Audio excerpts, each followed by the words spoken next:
You're listening to Shoot the Hostage. I'm Sarah. And I'm Dan. We're a movie-obsessed couple that delves into a different film each week based around a theme. This season the theme is aliens, and we're covering 8 extraterrestrial-themed movies. Shoot the Hostage contains explicit language and mature content, as well as major spoilers for the chosen film. We really hope you enjoy listening and stick around.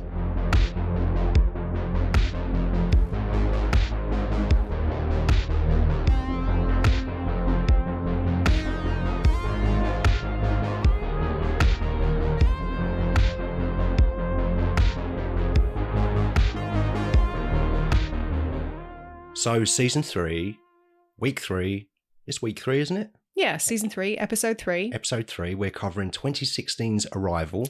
Yeah, boy! Directed by one Denis Villeneuve. One of the greats. I think so, one of the greats. Certainly one of the greats what are working today. An auteur, one might say. Yeah. So, 2016, Mm-hmm.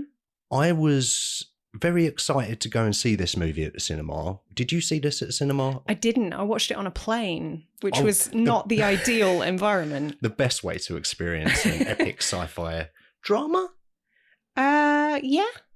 Yeah. Sci-fi drama? That's what I would say. So you saw it on a plane. I saw it at the cinema. And as I said, couldn't be more excited. Was really happy to watch this. At that point, I'd seen, I guess, Sicario and Prisoners. Yeah. Oh, Prisoners is such a good movie. I really like Sicario, but I think Prisoners is a masterpiece. Yeah. Particularly of that genre. I think of that kind of gritty thriller genre. That might be my favourite. The genre of Jake Gyllenhaal having white power haircuts and looking perplexed and sad. Yeah. I'm here for it. The genre of Paul Dano being an oddball. Oddball is one way to phrase it, but I'll hesitate to spoil that movie if you haven't seen it. We're not here to spoil Prisoners, we're here to spoil Arrival. Yes. Speaking of which, so 2016 we mentioned, we spoke when we covered Predator a few weeks ago, we spoke about 1987 being a really good year. Yeah. 2016 wasn't bad either. I've got short-term memory loss, so you're going to have to remind me. What made 2016 so good? Okay, so Captain America Civil War, let's get that out of the way. Yeah. I do like that movie. It's a good film. Film? It's a good film. Film. I'm speaking in an alien language for some of this podcast. Sarah will be speaking in alien squid for the rest of the show. There you go. There you go. One we've already covered, Hell or High Water. That was 2016. Oh, hell yeah. Deadpool. Yep. Excellent addition to the subversive superhero subgenre. Yes. The Nice Guys, which I think is great. Fun film, yeah. Train to Busan. Oh, so good. Yeah. Yeah. The Void. The Void is one of my modern horror favourites. Underrated movie? Within the horror community, I think it's just rated. Yeah. But for wider audiences, probably underrated, yeah. Yeah. What else you got? Hunt for the Wilder People. Oh, yeah. Taika Waititi. Another Paul Dano movie. Oh, no. What this time? Guess which one it is. 2016? I don't know. Oh, Swiss Army Man. Yeah. Yeah, it was the farting that did it. Yeah. And Hacksaw Ridge, which... I haven't seen that. I love it. I think it's an excellent movie. Would I like it? See? No. I think you would. The problem that I have with it is that it was directed by Mel Gibson. Oh, gross. No, I'm not interested. The more time goes on and the things he chooses to align himself with, he's been problematic for decades, obviously. The alcoholism I can get on board with. The anti-Semitism, not so much. No, definitely not. Yeah. But I feel like the longer time goes on, the more I'm just sort of put off by his movies. Yeah. To the point where I can't even really watch Mad Max anymore. Luckily, we have Mad Max Fury Road that exists in the world now. Yes. So taking it back to the old school, because I'm an old fool who's so cool. Oh, good Lord. Dan's got bars. You just heard that on Catfish. I'm cool. I know what that means. So this was nominated for 8 Oscars. It was, yeah. But none of them were acting Oscars, were they? Let me just. It was nominated for quite a lot of awards. No, none of them are acting ones. Yeah, which surprises me because Amy Adams particularly kind of carries this movie. Yeah, she's great in this. This is my favourite Amy Adams performance. Same, I think, yeah. Maybe her best movie? Maybe, yeah. Apart from Drop Dead Gorgeous, obviously. Well, we'll get to that. Yeah, so nominated for 8 Oscars. It won 1 for Best Sound Editing. I can see why. Yeah.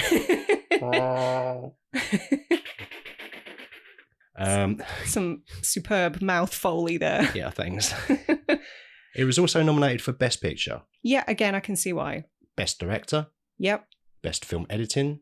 Okay. Best Adapted Screenplay. Oh, yeah. It's 2 in a row that have been based on a book. Best Sound Editing, which we've mentioned. Best Sound Mixing. Okay. Best Production Design. I can see that. Best Cinematography. Yeah, it's the cinematography is unusual because it's so dreary, but it is excellent. It does work. Yeah.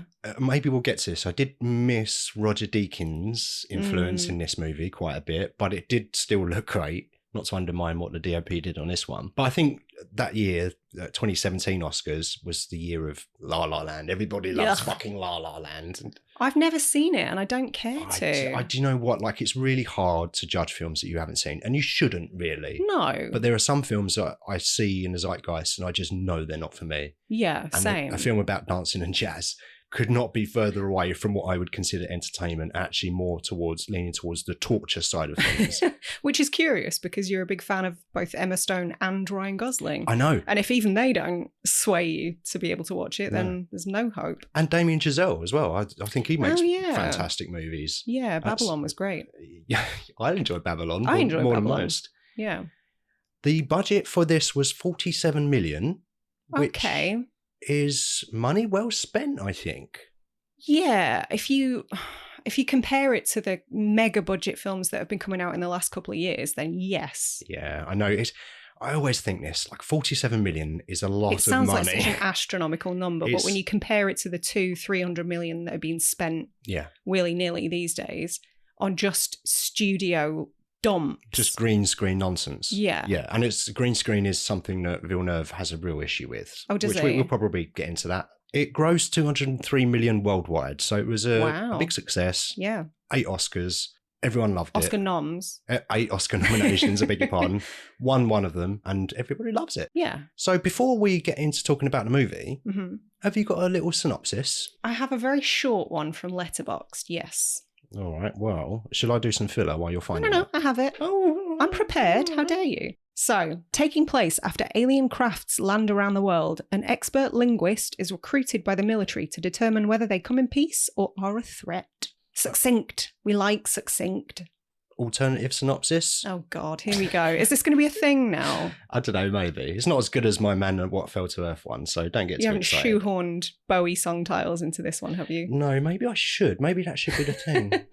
Get Bowie songs in every single one. Alien squids travel to Earth on space eggs to have a chit-chat and make Louise remember the future. Spoilery, but yes. Right? Yeah. Well, we did give a spoiler warning at the top of the show, so... No, I know, but if that was the synopsis... I'm not writing them for media outlets. This is just for us, between us and our 3 listeners. It's a good job because I don't think media outlets would pick that up. Crew. Denis Villeneuve, French Canadian.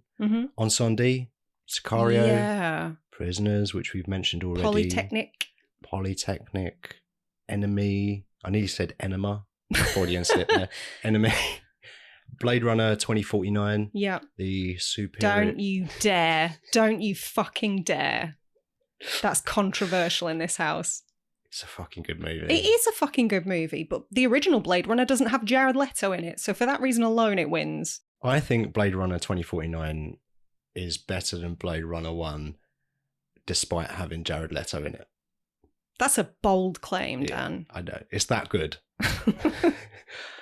Obviously, Arrival June and the upcoming June sequel. Yeah. Upcoming but pushed to next year now. Yep. I think you said this earlier, but I really think he's one of the best directors working today. I was going through his list and it's all banger and banger and banger. It really is. There is not one miss. I think the closest comparisons that I have in terms of filmmakers that I've become familiar with in the past 5 to 10 years, not to say that they weren't around before that, but since I've noticed them, Yorgos Lanthimos, he keeps making bangers. I'm going through the list of movies that he's made. And I've seen most of them recently, but they're all like 4-star movies. You're welcome. Yes. Ruben Östlund, people like that that are a bit more interesting.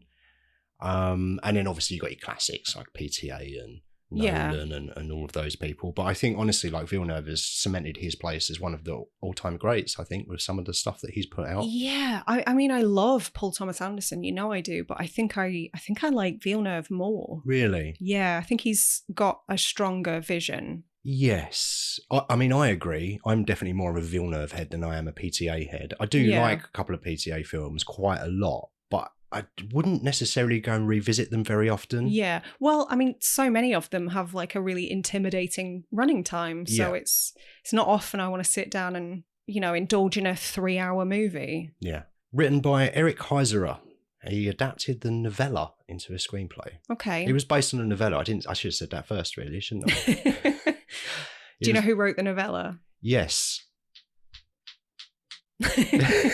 Oh, I'm supposed to be filibustering now, am I? It was based on a novella by Ted Chiang called Stories of Your Life, which was released in 1998. Oh, okay. I don't know why. I kind of presumed this might have been an earlier sci-fi novel. It almost felt quite old-fashioned. Okay. I didn't really give it much thought, I don't think. But, 30 years ago... Oh, don't do that. Don't do that. 30 years? It was... The novella for this came out the same year that Armageddon was released. Stop it. I don't care for this. I'm so old now. Anyway, Eric Heiserer, he adopted the novella. He adopted it into his family. They had to do a check first to make sure it was safe and novella safe. He adapted a novella, of course, into a screenplay. Can you guess or do you know any of the other movies that he's written? No. Random? Okay. Bird Box. Oh, okay. Yeah, I mean, both have definite kind of H.P. Lovecraft leanings, so I can see that. Yeah. I just think of this. The other day I was on Reddit, and sometimes people post questions in there like, suggest a movie, and one of them was, suggest a movie where it's best to go in blind. See what they did there. Yeah. So Heiserer, he also wrote Lights Out. Which one was Lights? It's the one where it's dark a bit. Is that not the David F. Sandberg movie where there's a demon? Well, but I was under the assumption that was based on his own short film. Yes, but I imagine that Heiserer... Look, oh, right, okay. It's just information I found online. Oh, Lights Out was Pony. I thought Didn't enjoy that. I thought it was fine. It was one of those, I enjoyed the concept more than the feature. I thought the short film was great. Incredible. Short, sweet, really effective. They struggled to drag it out to full length, I think. The short is incredible. Yeah. And some of David Sandberg's shorts are great. There's some really fun ones. If you go on YouTube and search his short movies, they're great. And he's got a really good channel. He's a strange man as well. Yeah, I've got a lot of time for him. He's great. Sticking with the Heiserer thing, Final Destination 5. Seriously? Yeah, random. 5? Mm-hmm. How strange. A Nightmare on Elm Street reboot. In 2010, was it Jackie Earle Haley that played? Jackie Earle Haley was Krueger, yeah. Fred Krueger, yeah. Wow, that good. That was terrible, yeah. No, The Thing, 2011. Okay. Shall I go? Shall I come back in 5 minutes? I'm not going to go off on a diatribe. I don't hate that film like you might expect me to. I will preface this by saying that The Thing is probably, if I was pushed to have to name my one favourite film of all time, it would be The Thing. Mm. And so the idea of a prequel, I was not thrilled about it. Spoiler. Is it? I haven't seen it the whole way through. Oh. So. I mean, it's fairly mediocre, but I liked some of the stuff that they did.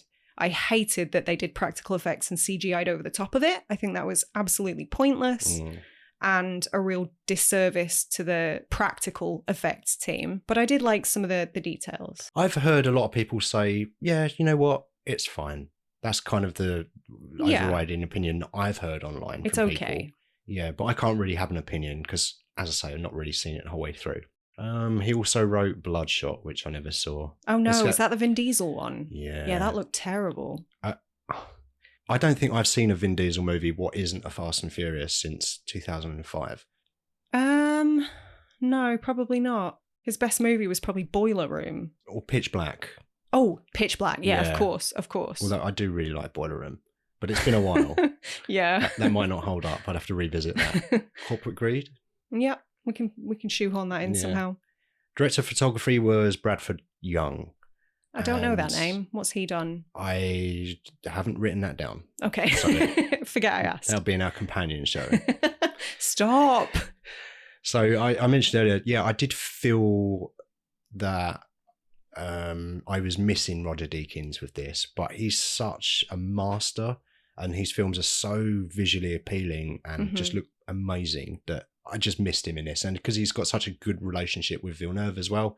I think apparently I did hear Villeneuve talking about this, and apparently him and Deakins had read the scripts for Sicario and Arrival, and they liked them both. They made Sicario together, but ultimately Deakins could only do one of them. He was committed to work with Angelina Jolie, who was directing Unbroken, which I haven't seen. Oh, the one with Jack O'Connell. Yeah, that sounds familiar. It was all right. Okay. No, I haven't seen it, but that's the story behind that. Cast-wise, Amy Adams. Yep. 61 movies listed on Letterboxd, and I'm going to name every single one. No, you're not. I know you're a big Amy Adams fan. I do like Amy Adams. I think she's definitely one of the better actors that are working today. And she's one of those as well that walks the line between big commercial movies and smaller indie and also mid-size. Yeah, that's true. Drop Dead Gorgeous was her first film. It was. She looks so fresh-faced. She's adorable in that film. Remind me what that's about. Is that the beauty pageant one? It is, yeah. It's the Kirsten Dunst. It's the mockumentary, basically. Right. I own it on VHS. We should revisit. We've watched it together within the last couple of years. Yeah. I love it. It was really underappreciated when it was released. I think it was misunderstood by a lot of people, but there's a big cult following around it these days. So I remember being a teenager when that was released and it being advertised on Sky, box office, whatever it was, pay £5 to rent a movie before streaming platforms existed. Yeah.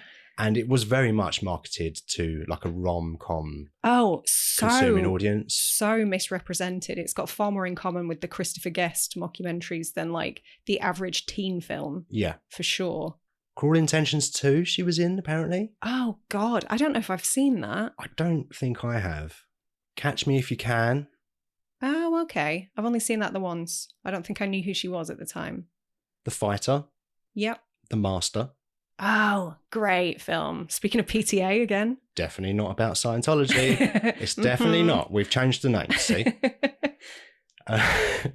Obviously, Man of Steel. Yeah. Probably my least favourite of her work because there's not much room for character development, I don't think. I think she's a very strong presence in it, yeah. But she doesn't get much to do. No. Yeah, that's my biggest complaint with it. Well cast, I think, because she's a very good actor. She's very good at what she does. So you need, if you've not got much on the page, you need someone like that, I think, to really make them stand out a little bit. Yeah. But bit of a thankless role, though. She was in Her, apparently, I've written down, but I don't remember her in Her. I don't. American Hustle. I didn't really care for that one. I thought that was rubbish. Vice. Okay. Nocturnal Animals. Oh, Nocturnal Animals is great. Is it? Yeah. I haven't seen that. Really good film. Okay. So I've just got 57 more films to name. No, let's move on. The other person in this is Jeremy Renner. Oh, the way you said that. Jeremy Renner plays Ian. He does. And we're meant to buy him as a theoretical physicist because he wears tiny spectacles. Just tiny little glasses hanging off of his nose. He puts them on and you go, scientist. Yeah. You sound incredulous. I will talk about this, but that's my least favourite thing about this movie is Ian. Okay. I think he's a bit of a tool. All right. And it's Jeremy Renner. But he's a weird one, Renner, because I love The Hurt Locker. I think it's an incredible movie. And he's brilliant. Fantastic. Yeah. Never better, in my opinion. That was the peak Renner. 28 Weeks Later, which I think is a very solid sequel to that classic zombie movie. Obviously Hawkeye, all of the Hawkeyes, he's just doing his Hawkeye thing, being Hawkeye at people and doing a quip. Mission Impossible 4 and 5. Oh yeah, he was all right. He's quite forgettable in those, wasn't he? He was kind of fun. He had some okay lines, but yeah, a little forgettable. Yeah. And he didn't come back because he probably was sulking that Tom Cruise wanted to carry on making Mission Impossible movies until he was 112. I do believe he'll live that long. 100. Yeah, I know you're joking, but well, I heard that he signed a $1 billion contract for that role. So, has he? Yeah. The Town. We're forgetting The Town. I love The Town. Great movie. Yeah. Great movie. Serviceable Boston accent. Oh, God. Yeah. Wind River wasn't bad. Wind River was great. Wind River was pretty good, yeah. Yeah. He did some really interesting stuff earlier on in his career as well. Like, he was in a film called Neo Ned where he played like a Nazi skinhead, basically, which was... it's not the best film and it's not the most sensitive portrayal, but it was interesting for sure. He played Jeffrey Dahmer. Dahmer is one that I forgot about, yeah. Yeah. So he had an interesting early career. Okay. More so than the latter half, I think. Well, I think the thing that he's probably most well known for these days is, of course, the Jeremy Renner app. Oh, no. Oh, God, I've forgotten all about that. Yeah, the app that was so bad and such an obvious cash grab that he cancelled it because of the relentless trolling. I mean, come on. You deserve to be trolled if you ask. Oh, yeah, 100%. I still think that it's just someone that was close to him that convinced him it was a good idea and he went along with it. But they were lying. It was so ill-informed. But I'm so glad that it exists. But now whenever I see him, that's the first thing that I think of. See, I think of his really cringe music career. What? Oh, yeah. Like, not cringe in the realm of Vin Diesel. I was going to say, did Vin Diesel it? No, not that bad. He can actually sing, but it was pretty bad. Oh, this is ringing bells. I've just dribbled on myself. You've never been more attractive to me. Oh, my God. I feel like Bill Duke. It's so warm in this room. I'm sweating buckets. We are recreating Predator right now. Turn around. Oh, my God. Yeah, what were we talking about? Jeremy Renner. Yeah. Well, we're about ready to move on from Renner, music I think. career. But no, isn't he like a country and western or rock guy or something? Yeah, like an alt rock. Oh, it's just so cringe, though. Okay. Forrest Whitaker is in this movie. I think this is one of my favourite Forrest Whitaker performances because he definitely has a tendency to chew scenery. But he was great in this. He was quite understated for him. Interesting. Yeah. Do you not agree? I think he's great. Mm-hmm. I don't think he's got much to do on the page. But no, he doesn't. He could. There's a number of people who could have done that role just as well. I think that he's very good. I do think he brings something else to the role that someone else might not have brought. But yeah, I just don't. I think his role was a little underdeveloped. Okay. However, it's not his movie, so I'm not that bothered by it. But he was great. Obviously, he was in the wonderful Battlefield Earth. So if that's all he did, I could sleep happy. Michael Stuhlbarg. Yeah. Call Me By Your Name is the guy that does the speech, right? Mm-hmm. God, we've spent 20 minutes on preamble. We better get into it. Let's get into the movie. So obviously, this starts at the end. It starts with us being introduced to Amy Adams' character, Louise Banks. Yep. And she is raising a child who gets sick and dies. Yes. We don't know if it's the first time you're watching it. I guess you would assume that it's a flashback. I didn't. I think that I had an idea that it might be a flash forward just because I kind of expect the unexpected sometimes with these films. I didn't know what to expect. Okay. So I kind of went into it expecting a linear, because I didn't know it's going to be about like the fucking paradox of time and all of that. Like, I'm not going to pretend that I understand or have a decent grasp on any of that scientific shit. My brain doesn't work that way, so you might have to give me some grace this episode and explain some shit to me. But I think I just went into it expecting more of a linear narrative. So, and I think they play it that way on purpose. I think it's played like a flashback. It's even kind of... No, I disagree. Oh, right. I'm disagreeing with you. Okay, well, I'm disagreeing with you then. Yeah. Let's move on. That's how arguments work on the internet, isn't it? Sure. I disagree. So do I. Bye.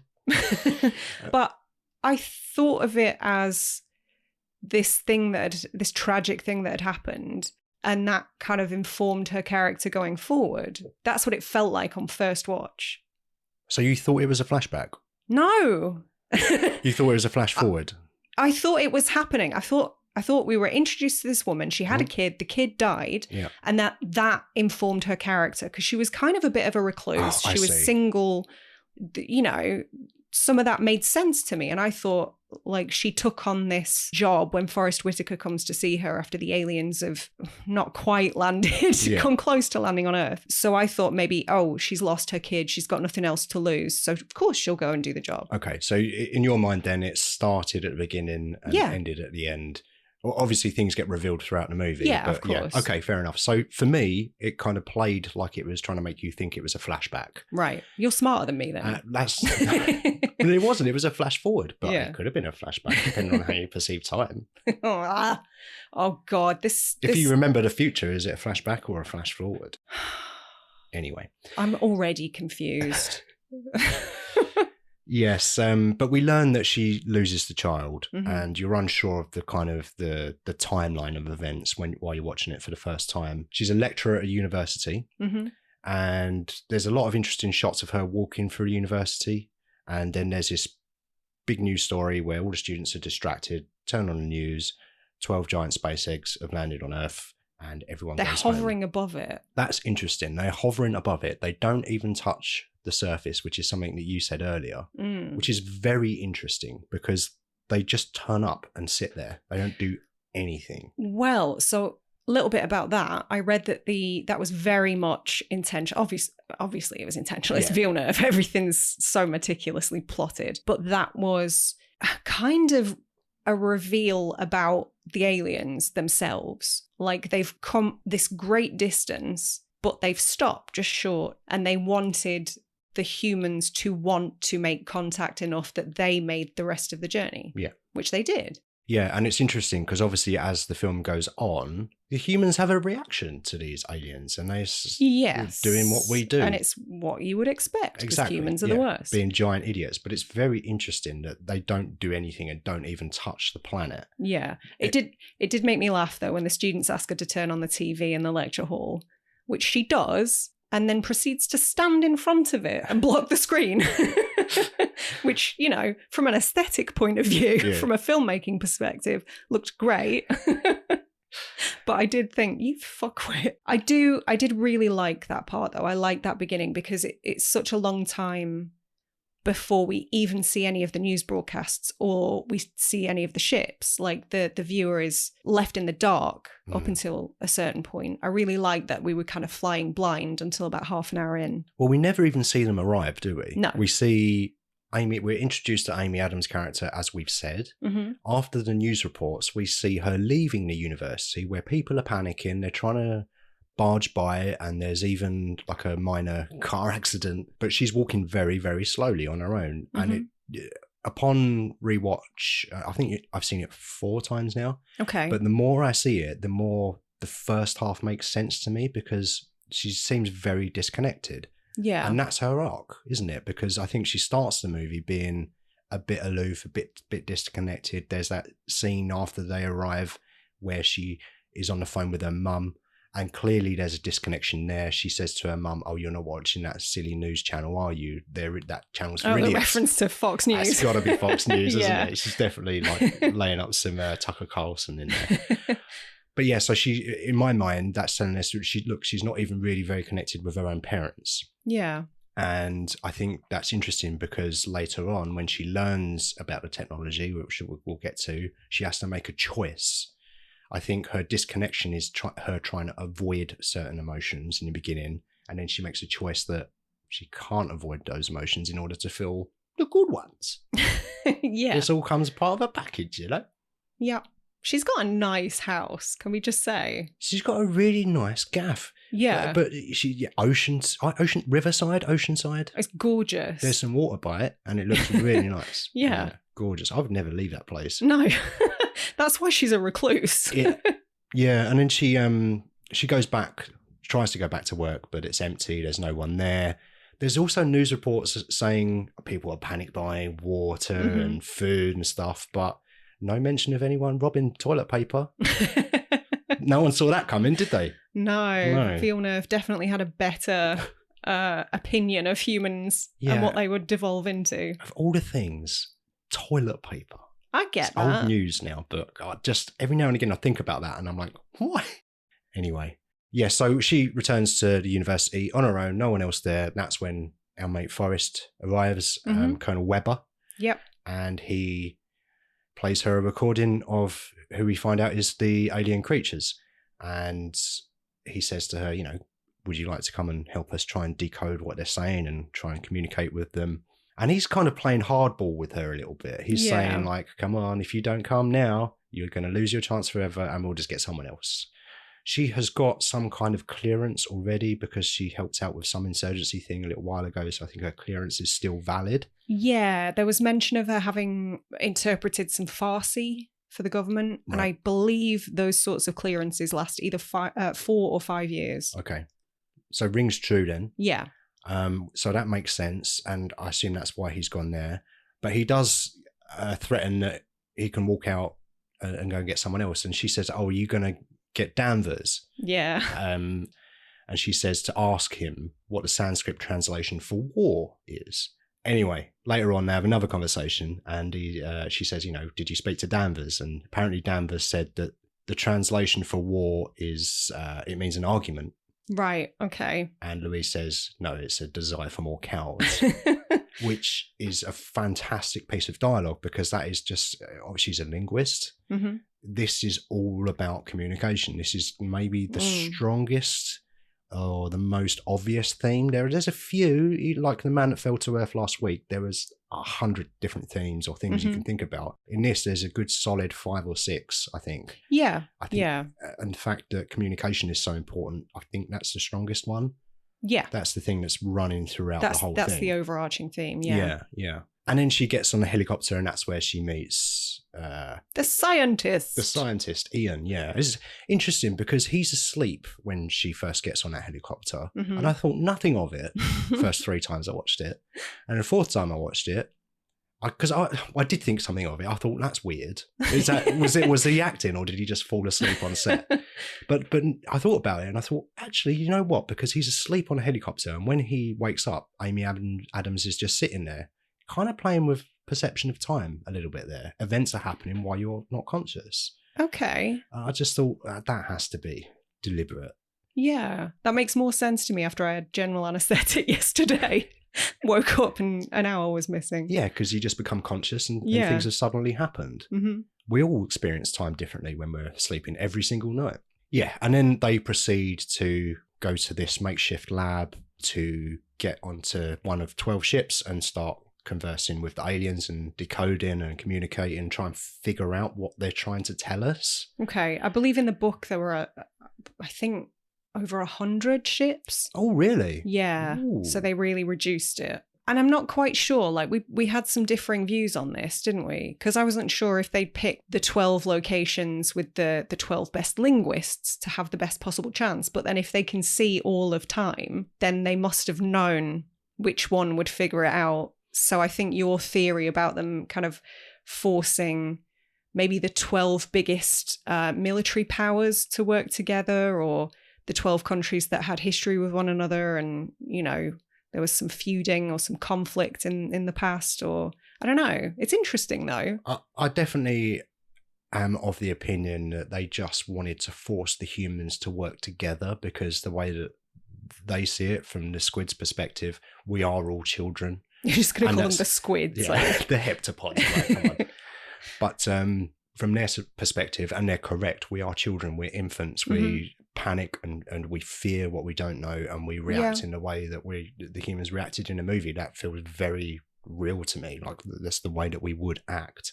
This could be a threat, let's preemptively destroy it. And they know that, and you're probably right, because if they can in fact perceive the whole of time, and whether it's localized to each being, they can only see their own time throughout their own lifetime backwards. That's kind of let's not get into that yet. But I do think you're right. Obviously, the heptapods that meet Amy Adams must know that she's going to figure it out. Yeah, I think so. They have to, right? Yeah, but I do think the 12 ships are... I don't know if it's... It just has to be relevant. Yeah. I don't know if it's the 12 biggest superpowers, but it's... I mean, you've got a China, you've got a Russia, you've got South America. Devon. Yeah, random. But yeah, I think you asked me if maybe there's a military base in Devon, and I did wonder. It could well be. Yeah. Wondered if it was relevant somehow, because I feel like Villeneuve doesn't do anything by chance. Nothing is accidental. No. So I'm inclined to believe that there's a concrete reason for those choices. Yeah, absolutely. But I think, without going too much into it, I think it's basically just saying, come on, kids. You need to work together, otherwise you're not going to get through it. Share your toys. Share your toys, yeah. Yeah, because they very much know that we're very immature as a species, right? And they know we need to grow up. There's even a piece of dialogue where one of the soldiers in the base is watching like an Alex Jonesy type, the YouTuber, scaremongery, Shapiro, Matt Walshy kind of don't trust the others type content. We fight at dawn. Yeah, exactly. And he gets sucked into it. Yeah. And he's on the phone to his partner at the time, and she says, I'm very scared. I'm very afraid. The children are asking, are the monsters going to kill Daddy? And that just stuck with me, because that's very purposeful, saying the children. That's us. Yeah. You're not wrong. Yeah. And then they get sucked in, and obviously he tries to sabotage things later on in the movie, which is... it just feels very realistic. I really enjoyed the design of the ship, the outside and the inside. The shell. Yeah. Which is a way better name than the Tic Tac. Yeah. The shell. I like it. A Muamua. That's another one. Okay. Never heard that before. Well, that's the big flat thing that Avi Loeb thinks is a spaceship that flew through our solar system. Okay. Let's not go down that rabbit hole. Yeah, you watch some real fringe stuff on YouTube that I'm not familiar with. Not fringe anymore. Well, yeah, true. You're true. Yeah, you're right. The design of the ships is very unique. Yeah, and the aliens as well. Like, this is it's an odd one. There's nothing else quite like this in terms of production design and the story that they're telling. Yeah. I think it's. I really enjoyed what they did, specifically with the internal set. I know that Villeneuve envisioned it that way, but he couldn't figure out how the humans would approach the aliens. And then somebody came up with the idea of gravity shifting. And they were like, that's really convenient. Let's go with that. Perfect. And it all worked out. But it looked great. It looked great. It's a very effective way to show you. Obviously, we know that these characters are entering into an alien spacecraft, but what better way to really show you without Ian going, that just happened, which I fucking hated. But to show you that gravity works differently. This is different. This is not your granddaddy's aliens. But yeah, I did not care for that line. I don't know if that was improv or what, but... No, I saw you physically cringe. It just felt very Marvel to me. It felt out of place in this movie. Yeah, it didn't feel highbrow sci-fi. It felt out of place. It felt very Renner. Yeah. And I did not care for it. No, that's fair. But before we move on from this, right? They parked scissor lifts below the spaceship. Oh yeah, you had an issue with this when we watched it. Yeah, because if you operate a scissor lift, right? Okay. When you're doing the RAMs, the risk and method statements. I would just like to point out, I'm nodding and smiling, but I don't even know what a scissor lift is. I'm just going with it's that platform that she stood on to get into the ship. Sure, yeah. When you're not allowed to operate it when there's someone on the platform, because they'll probably fall off uneven ground. So why not just park it underneath the hole? I don't get it. The people have already been in there. They know where the hole is. So why not just park it there is my point. Okay. Pedantic, but all right. I'm cleansed now. And then we get into the middle act of the movie, don't we, where Amy Adams is slowly starting to build a relationship with Abbott and Costello, as they name them. Yeah. I like that a lot of the methodology that the humans use in order to sort of figure out if this environment is safe for them are really archaic methods, like taking the canary with them, which is what people used to do in the mines. You know, if anything bad happens to the canary, it's time to vacate. Poor canary, but it works. Yeah. So even with all this technology, they still can't come up with better ways. Like I found that really interesting. Yeah, it's a good way to, again, maybe is highlighting the fact that we kind of think of ourselves as the pinnacle of technology. Yeah, which we are so not. We can't be. But yeah, we still rely on something as archaic as bring a bird into a closed space to see if it's good for humans. Yeah.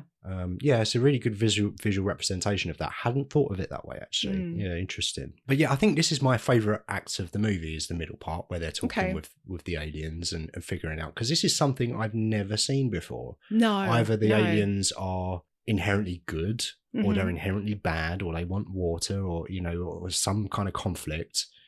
They can communicate or they can't communicate. But I don't think I've ever seen anything where they're starting from scratch and you actually see how to say hello and introduce yourself. And I thought that was fascinating, because how... Human. And where do you start? I guess you start with human. Human. I am human. Yeah. And we kind of learn that they don't communicate with sounds. The sounds that they make don't have anything to do with the... do we know that for a fact? I mean, I think is that something they just couldn't figure out? Because I mean, it was mostly like whale song, wasn't it? Yeah.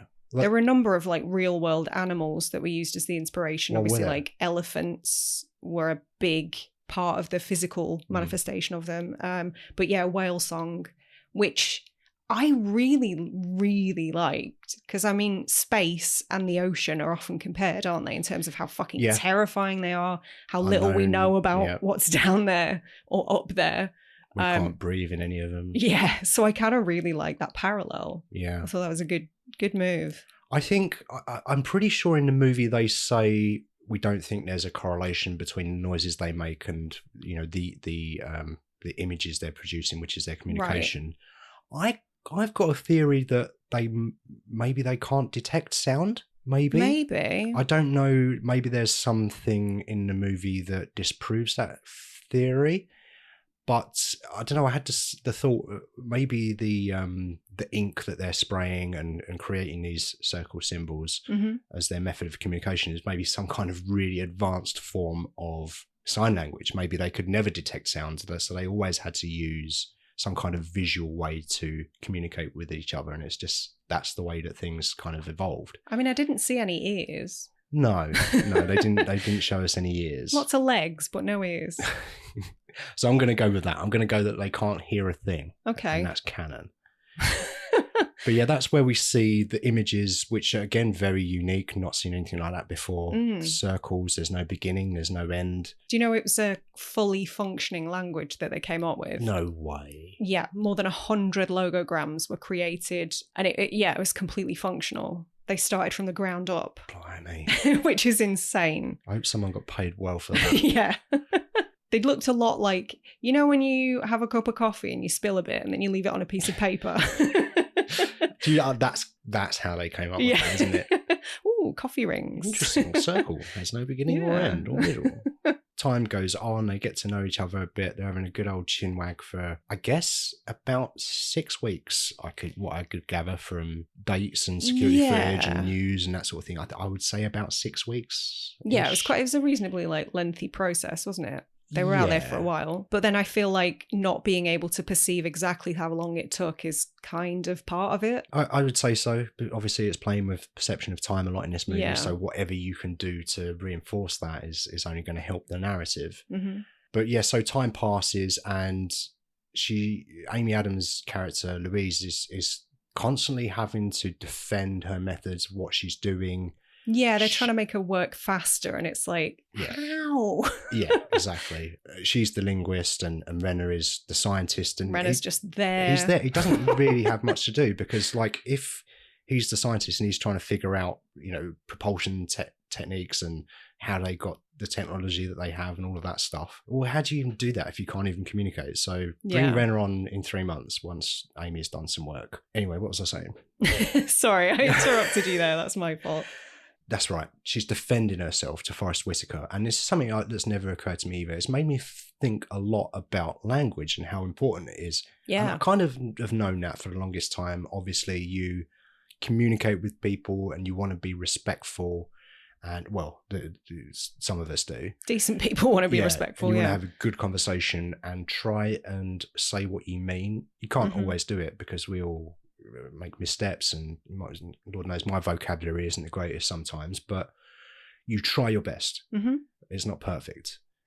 But what I didn't think about is that while Forrest Whitaker's character is saying we need to ask the big questions, why are they here, what do they want, Amy Adams' character says, well, we need to know if they even know what question is. Yeah. What maybe they don't have any instincts, or maybe they only operate on instincts. So how would they know if they don't have an operating mode for questions to exist in? Then they wouldn't know that. So we have to start with the basics. Do the logograms include punctuation?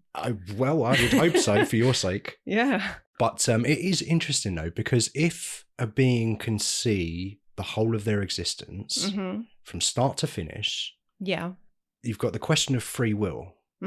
Are your decisions still yours? Have you got a choice between A, B, or C? I mean, this film kind of suggests not. I don't think it answers it, but there's definitely a question mark there. But I think if you're bringing up free will, then maybe they wouldn't know what a question is, because if they don't ever have a choice, if they know everything that's gonna and how it's gonna play out, then the need for questions would be minimal, if not. Yeah, no, it's fascinating. Yeah.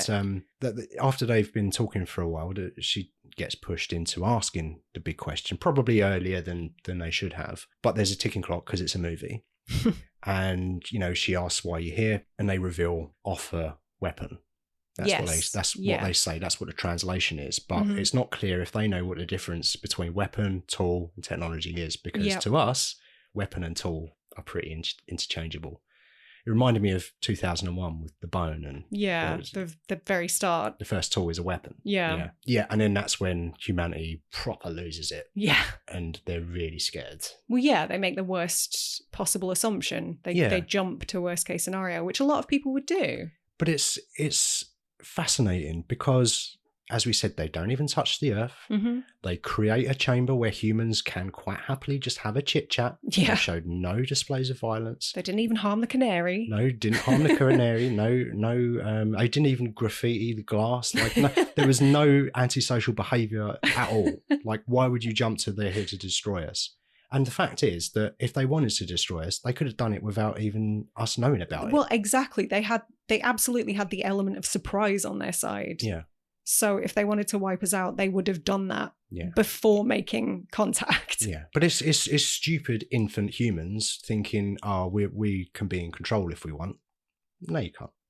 I don't know if it's stupid humans. Do you think it's hubris, thinking that they're the ones in charge, that they can figure it out, or do you think it's all rooted in fear? Because that would be my understanding. Yeah, of it. my gut feeling is it's rooted in fear. Yeah, and that might manifest as burying your head in the sand and going, "Oh yeah, we can take on the aliens." No, you can't. Or going to the lunatic fringe on YouTube. Exactly. Yeah, but that's what those channels do. They play on people's fears. Yeah, and they propose that they have answers. Yeah, when they're just as blind as the rest of us. Yeah, yeah, and then that's when we're starting to get into the third act of the movie, because is it General Shang?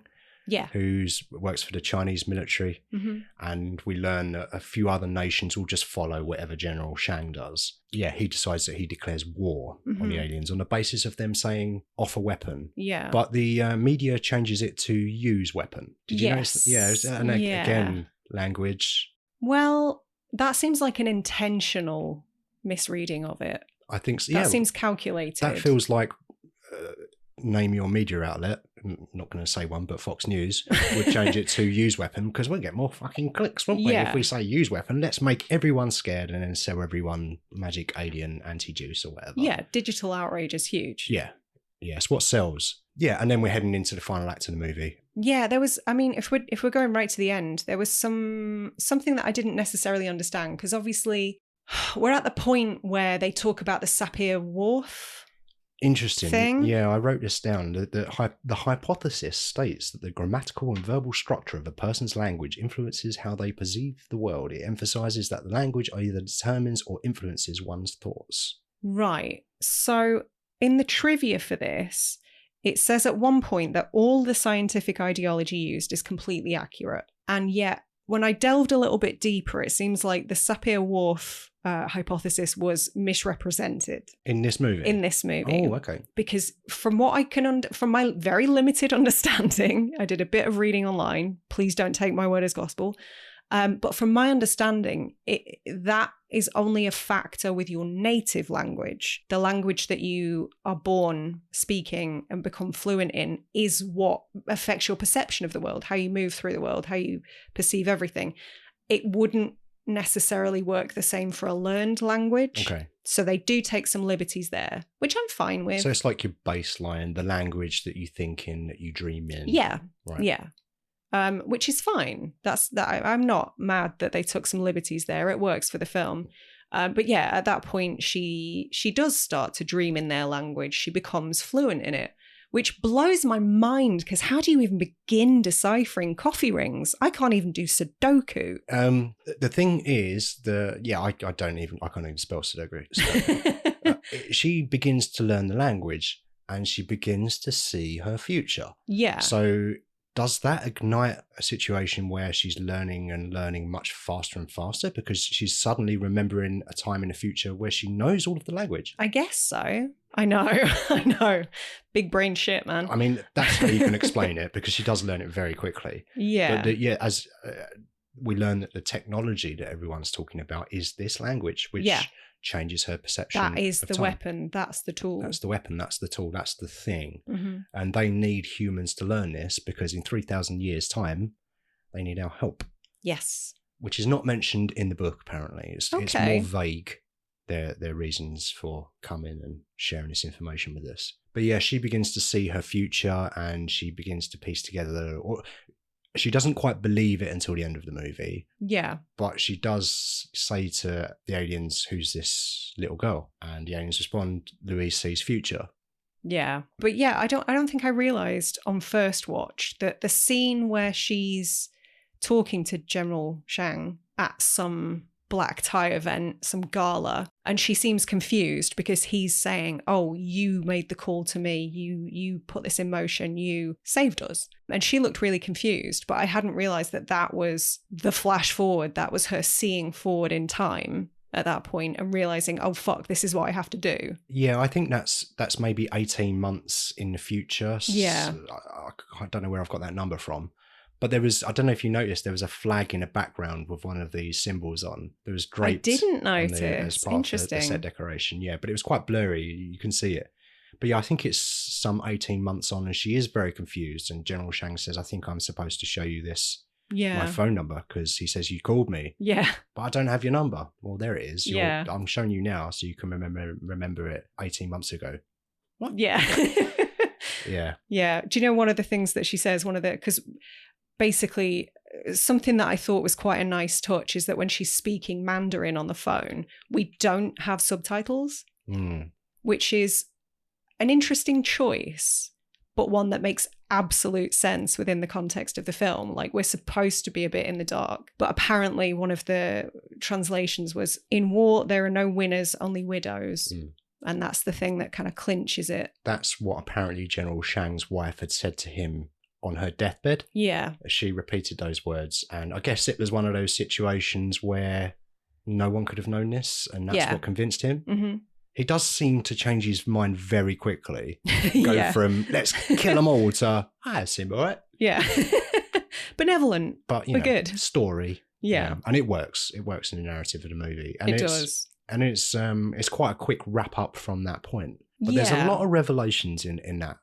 I think maybe too many would be my only criticism. I would prefer this if it was a little more ambiguous, I think. Mm-hmm.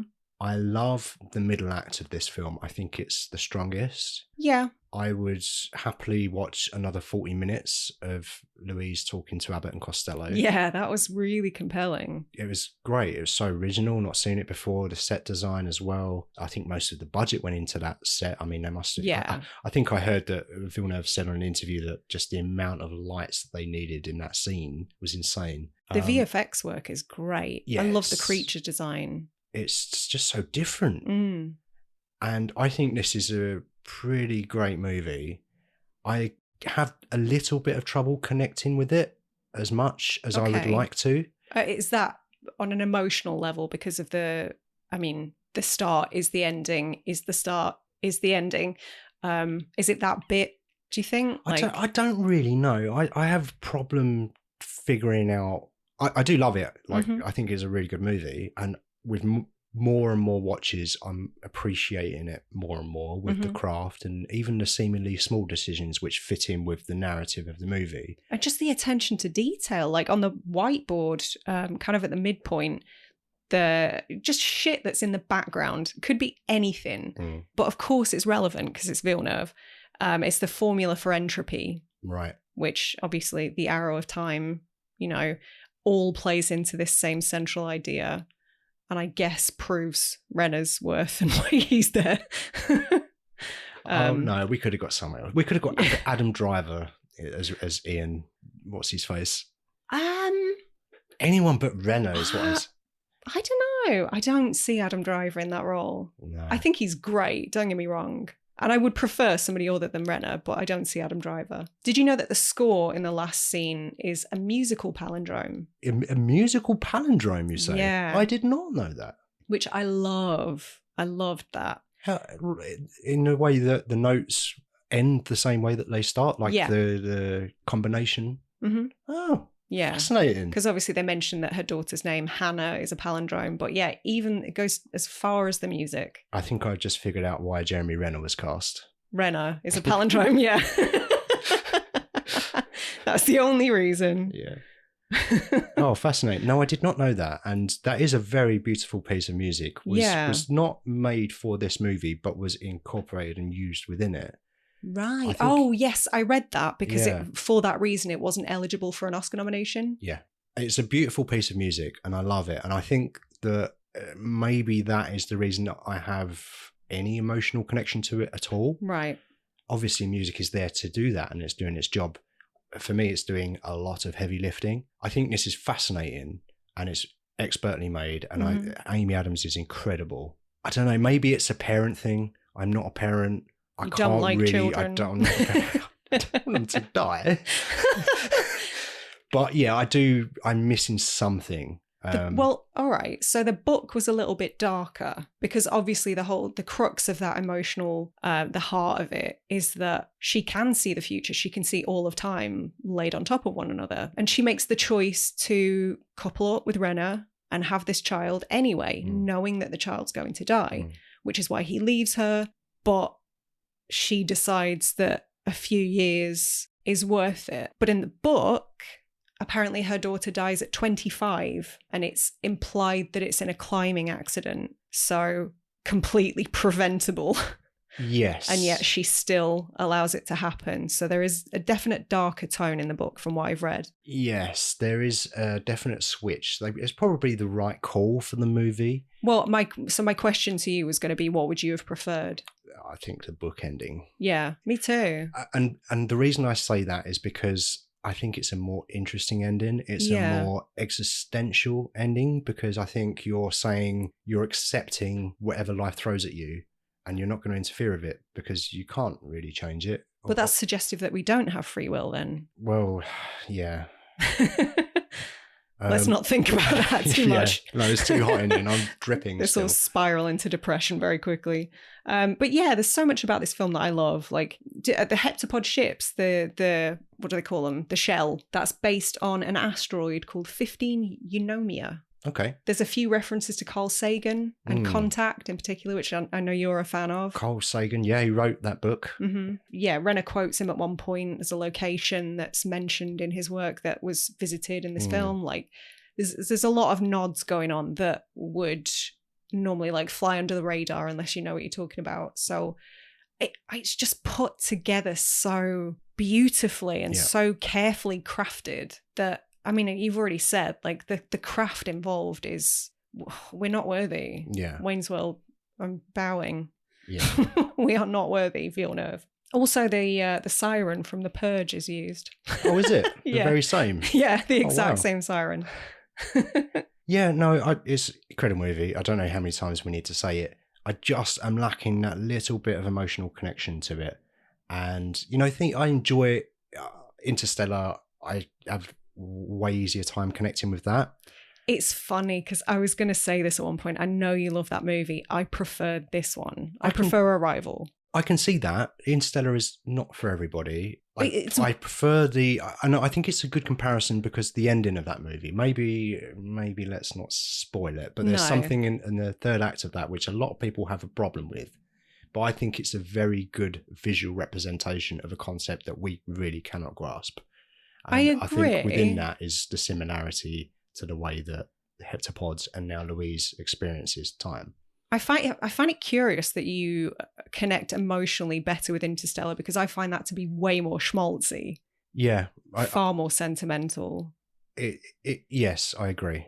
And I can't explain it. No, that surprises me. I can't explain it. You can't always explain why you feel the way you feel, no, of course Sarah. not. You've just got to accept that that's how you feel. Okay. And just go with it. For rougher, for smoother, you just have to accept it and embrace life. All right, cheers, Dr. Phil. Yeah, I thought about Interstellar a fair amount. I thought a fair amount about The Man That Fell to Earth, the movie we spoke about last week. Yeah. It's funny that we programmed these back to back because that was, they weren't things I was thinking about when we came up with the structure of the season. Yeah, I mean, I guess any sci-fi movie now has got a lot to owe to 2001. Think about that. Yeah. Yeah. And particularly, again, with the final kind of 10 or 15 minutes of that movie and what happens there. Gattaca, I feel like this has a lot tonally in common with Gattaca. That's a completely different movie. It's a science fiction movie, but the way that it's shot and the use of music is very similar, I find. And it's been probably 15 years since I've watched Gattaca. It's been longer than that for me. I've only seen it once. It's due a rewatch, but I love it. Okay. But yeah, from what I remember, it's similar visually and tonally. What else have we? Memento, use of time. Yeah. Clever use of time. Non-linear way of telling the story there. This is just your way of shoehorning Nolan in to every episode. Yeah. But that's really it with other movies that I was thinking about. I wrote down Everything Everywhere All at the Same Time, but that's not what it's called. But only in the sense that if you can see your future and your past, does that mean that you can see every possibility? Because if you don't have free will, then you can only see one possibility. But if you do have free will and you can see your past and future, then you can potentially see every kind of way your life could go. That just brings so much more into the conversation. I know. Butterfly effect. I'm too hot for this. But it's definitely one of those that you can pick it apart and talk about it for ages, or you can just take it on face value and enjoy it as well. And that's the mark of a really great movie, I think. Yeah. And it just looks stunning and unlike anything else, because it is really dreary. It's very foggy and wet and gross. Misty. Grey. Yeah. But it still looks gorgeous. Yeah. Cool. Agreed. I'm really, really looking forward to giving my brain a rest next week. Yes, me too. I'm giving this 4 egg-shaped spaceships out of 5. 4 shells. Yeah, 4 shells. I think my second viewing took it up to a 4.5. Okay. You see, I was at a 3. Oh, wow. You thought this was a 3-star film? It's not. Which is why I've now given it 4 egg-shaped spaceships out of 5. But the first time, certainly, I watched it, was like, yeah, that was pretty good. Yeah, I think they, like I said before, one of my criticisms is that I think they over-explain things towards the end. I don't need everything tied up in a neat little bow. I'm fine with conjecture. And at times, maybe it felt like it was saying something a bit more profound than it really is. But then it's also not the most accessible film. So I wouldn't have wanted them to dumb it down anymore, I don't think. I do think that it explains a little bit too much. I would prefer it to be a little more ambiguous.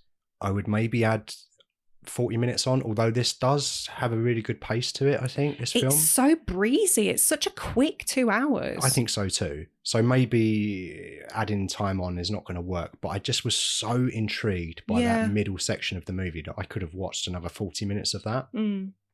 And also let's recast Renner as well. Yeah. But yeah, otherwise fantastic movie. Yeah. And Can I leave us on an Einstein quote? Oh yeah.